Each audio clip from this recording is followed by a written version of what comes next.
Hi, my name is Julianne, and today I'm going to be doing my podcast wrap-up for August and September.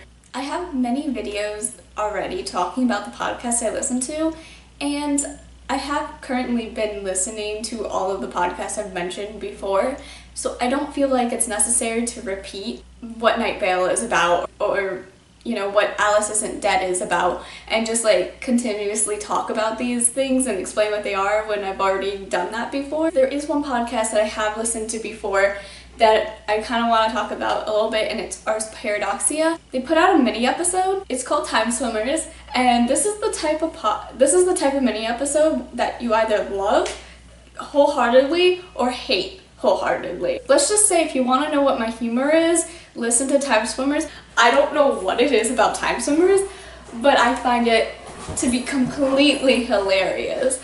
And I've only listened to it once, but I've been dying to listen to it again. There's just something beautiful about the complete mess that Time Swimmers was. I don't know how to even describe it. There's just time travel, but the weird kind. It starts off kind of interesting, but once you get into it, it gets good. I just want to mention that I recently, within the past month, finished re-listening to EOS 10 for the third time, and I really want to go listen to it again because it's just so good. I honestly love EOS 10. This one is also really funny, but it's not that weird.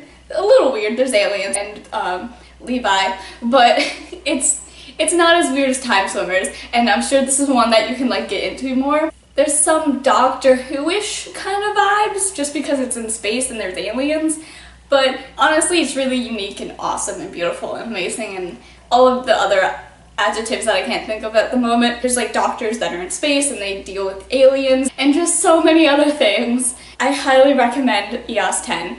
It's seriously one of the best shows I've ever listened to in my entire life. It's just so good. And I would say that episode 4 is where the plot starts to pick up. That was somewhat of a pun.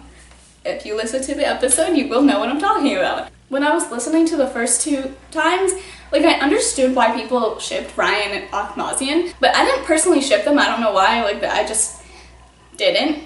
But the third time, call it the mere exposure effect, but oh my god, I shipped them so hard. I love them. They're gonna get together next season, right? Okay, I've been reading between the lines, well, listening between the lines, I guess you could say. There's this one time where Interface was just saying, do you like anybody? And Ryan's yeah, there's someone on mine. Anyway, speaking of Ahmazian, and I'm why else would he mention Ahmazian if he isn't gonna talk about somebody he likes?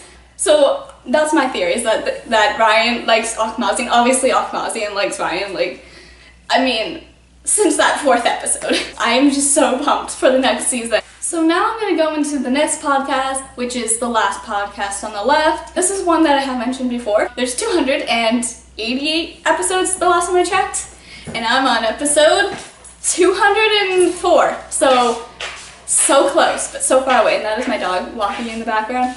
And now he's drinking water, so thank you.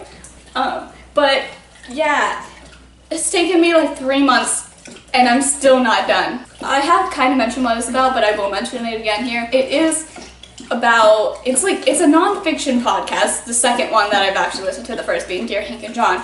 And this one actually talks about serial killers and supernatural phenomena, ghosts and other stuff like that. They go into aliens, government conspiracies, magic, all kinds of stuff. So if you're into my dog is so loud. If you're into that kind of stuff, this might be a podcast for you. I will forewarn you though, they're kind of offensive, and their humor is not clean at all. It's not safe for work at all, not even close. I would say that after around episode 100, I don't know which episode, their humor gets better, and I would say that they never really victim blame at all. They always make fun of the serial killer or whoever did the crime, they make fun of that person. So they never really make fun of the victims. So I would say that's a good thing about the show, but their humor can be pretty crass. If you really don't want to listen to that, just don't bother with the show. There are other shows that kind of talk about the same thing without being as offensive, like BuzzFeed Unsolved. But sometimes they talk about the same thing, I swear. So if you're into less crass humor, BuzzFeed Unsolved is probably better for you. But I do recommend Last Podcast on the Left if you're into that kind of stuff. Like, I was interested in, like, hearing a podcast about serial killers and, like, that kind of stuff. Just, like, true crime. Like, I'm interested in hearing about true crime. And so I was like, okay, I'll start this. But if you're into that, or if you're okay with hearing that kind of humor, you can listen to it, I guess. Especially if you want less of that kind of humor, just start after episode 100 or just bounce around. I'm the type of person who has to listen to everything, so I started from episode 1. And each episode is like an hour long, which is so different from all the other podcasts, which are like 20 minutes long. Because I've been listening to Last Podcast on the Left for so long, it feels like I decided to start a new podcast so I can listen to it at the same time. And I've decided to choose one that is pretty much just as dark, called The Black Tapes. I've been hearing many things about it, and I'm like, okay, I need to start this. This one is a supernatural horror type of podcast. What I really enjoy about it is how you don't know if it's real. And, like, obviously the story itself is fictional, but within the confines of the story, you don't know if the supernatural is real or not, because there's so much evidence that it is. And then you have the voice of reason, Strand, who's all like a skeptic and is like, no, this isn't real, you can tell because of this, this, and this. Part of you wants to believe in this world that there is supernatural creatures, or supernatural stuff. And then Strand comes in and is like, well, so it's not as scary, but it's also kind of scary because you don't know. And there's certain things that they mention that it's actually real. Although I don't think the unsound is real, because I actually had to look that up. Honestly, there's this one episode where they played this noise, which vaguely reminded me of The Message, where they play this noise and whoever listens to it dies within a year. You bet your ass I did not listen to that. I skipped the sound. I skipped the listening to the unsound. I'm like, I'm not dealing with this shit today. It was like 1 a.m. I was driving at night. I was just like, not doing this today. I know, like, logically, of course it's not real. The people who created the show, obviously, they created this back in like 2015. They obviously did not die. They're still doing the show. So obviously it's not real, but doesn't matter. Superstitious part of my brain was like, not listening to this. I had to skip it.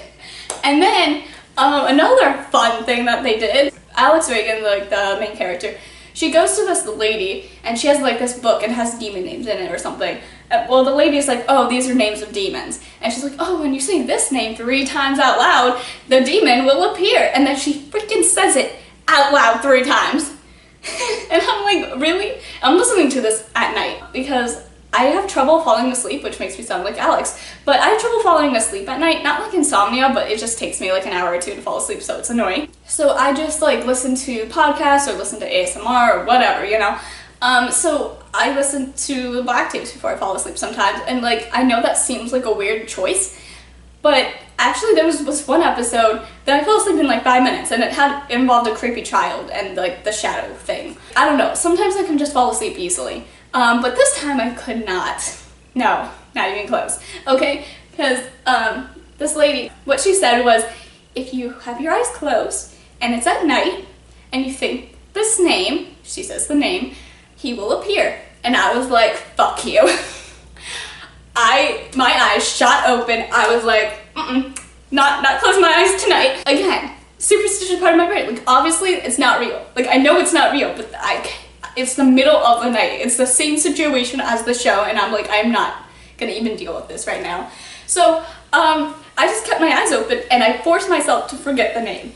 And then, at the end of the episode, this bitch had the audacity, also by the way, I'm sorry if I'm cursing a lot, it's just like, I have a lot of feelings right now, so, but this bitch had the audacity to be like, oh, here's the name, have fun sleeping tonight, or something like that, and I was like, really?